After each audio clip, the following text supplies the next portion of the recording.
Imagina viver em um país onde o salário mínimo não paga nenhuma refeição, onde o dinheiro vale menos do que o papel em que ele é impresso e onde milhões de pessoas fogem todos os anos em busca de sobrevivência. Esse lugar existe e fica bem aqui do lado, a Venezuela. Um país que já foi considerado um dos mais ricos do mundo, dono da maior reserva de petróleo do planeta e que hoje se tornou um retrato da fome, da miséria e da corrupção. Como que uma nação que tinha tudo para dar certo chegou a esse ponto? É isso que você vai descobrir no vídeo de hoje. Então fica comigo até o final desse vídeo e seja bem-vindo à Venezuela, um país totalmente falido.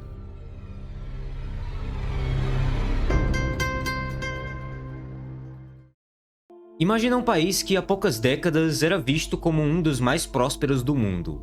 A Venezuela já foi considerada o grande exemplo de riqueza da América Latina. Um lugar onde o futuro parecia promissor e cheio de oportunidades. Nos anos 50, por exemplo, o PIB per capita venezuelano estava entre os 4 maiores do planeta, à frente até mesmo de países como o Canadá e a Suécia.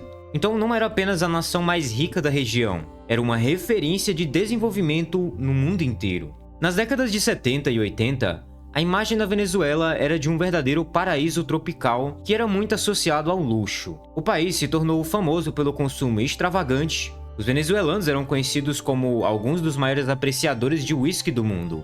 Era comum, inclusive, você ver garrafas das marcas mais caras circulando entre as elites locais. E não era só isso. Cidades como Caracas exibiam hotéis luxuosos, cassinos movimentados, restaurantes de altíssimo padrão e uma vida noturna que atraía muitos turistas. O poder de compra dos venezuelanos chegou a ser um dos mais altos da América do Sul naquela época. Esse cenário criou uma sensação de que a Venezuela estava destinada a se tornar uma potência global. Afinal, além de ter uma beleza natural muito grande, eles tinham uma das maiores riquezas em recursos energéticos do planeta. O país tinha tudo para dar certo, mas o que era símbolo do progresso se transformou, ao longo das décadas, em um retrato da decadência. A mesma Venezuela que ostentava luxo e prosperidade é lar de uma das maiores crises econômicas e sociais da história do mundo. A diferença é muito grande, de uma terra de abundância e luxo para um país onde milhões de pessoas nem conseguem garantir uma refeição por dia. Isso daqui é suficiente para entender por que a Venezuela chama tanta atenção. Não se trata apenas de um país que ficou pobre. É a queda de uma nação que já foi extremamente rica e que em poucas décadas mergulhou num completo caos. É um exemplo de como que um governo ruim e a dependência econômica pode destruir até mesmo as histórias mais promissoras. Hoje em dia, a realidade da Venezuela é o completo oposto. Inflação fora de controle, moeda sem valor, escassez de coisas básicas, serviços públicos falidos e milhões de pessoas deixando suas casas e indo até para outros países só para tentar recomeçar. O salário mínimo não cobre nenhuma refeição, supermercados têm prateleiras vazias e a população em muitos lugares sobrevive de improvisos e até ajuda externa. Mas a pergunta inevitável que fica é: como que um lugar que já foi tão rico, com tanto potencial, acabou se transformando em tudo isso? E uma das coisas que explica esse fracasso é o petróleo. Se há um recurso que marcou a história da Venezuela, esse recurso é o petróleo. O país abriga simplesmente a maior reserva comprovada de petróleo do mundo, cerca de 300 bilhões de barris. Para você ter uma ideia do tamanho disso, isso é quase 20% de todas as reservas globais. É maior do que a própria Arábia Saudita. Essa riqueza colossal deu uma vantagem incomparável para a Venezuela. Durante décadas, o petróleo foi a base de toda a prosperidade do país. O combustível era tão abundante e tão barato por lá que se tornou um símbolo nacional. Encher o tanque de um carro custava o equivalente a alguns reais. Em certos momentos, abastecer um veículo inteiro saía mais barato do que comprar uma garrafa de água mineral, ou até mesmo uma coxinha.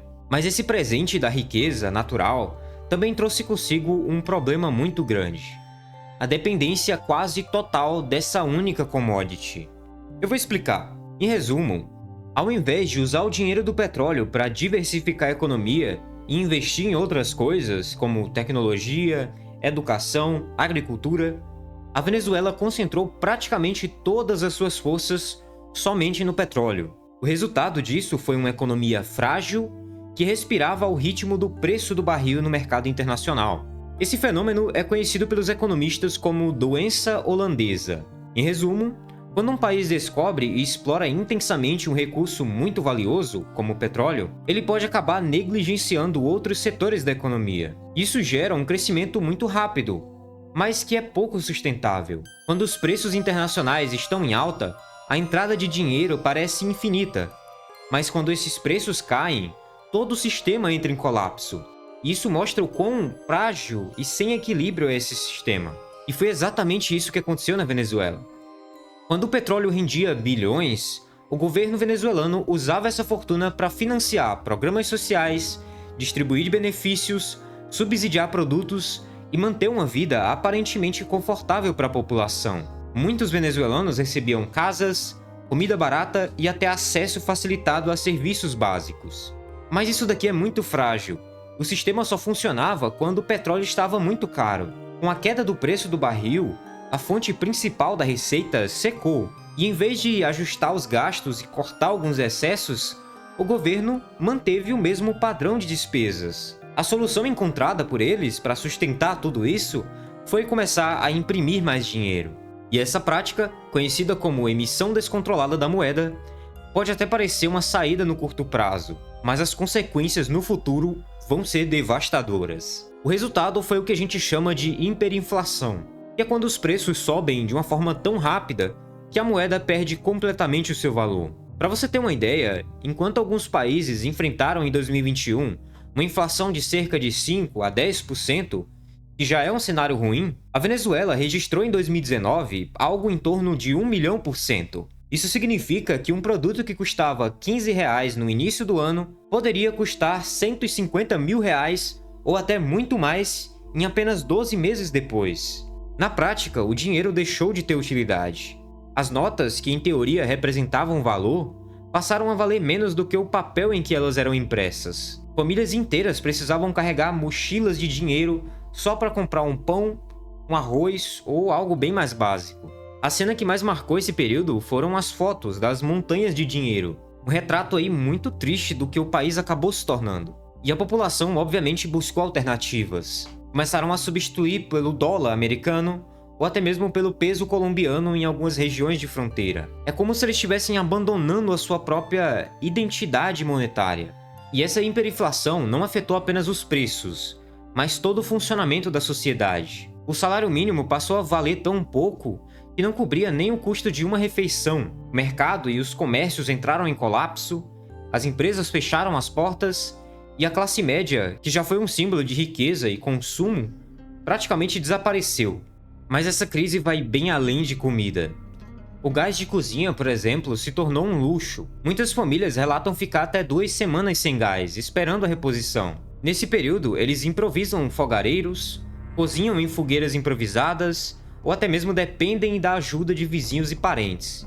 A energia elétrica também sofre com apagões constantes, e em várias regiões a falta de água encanada se tornou parte da rotina. Hospitais têm falta de medicamento, e muitos venezuelanos atravessam fronteiras para comprar remédio em países vizinhos, como a Colômbia ou o Brasil. Outros acabam recorrendo a tratamentos caseiros ou simplesmente ficam sem atendimento. O impacto físico dessa tragédia é muito grande. Em 2018, dados mostram que cerca de 64% da população perdeu em média 11 quilos por falta de alimentos. As imagens que circulam revelam pessoas cada vez mais magras, famílias inteiras reduzindo o número de refeições diárias, uma cena impensável em um país que já foi símbolo de fartura e riqueza.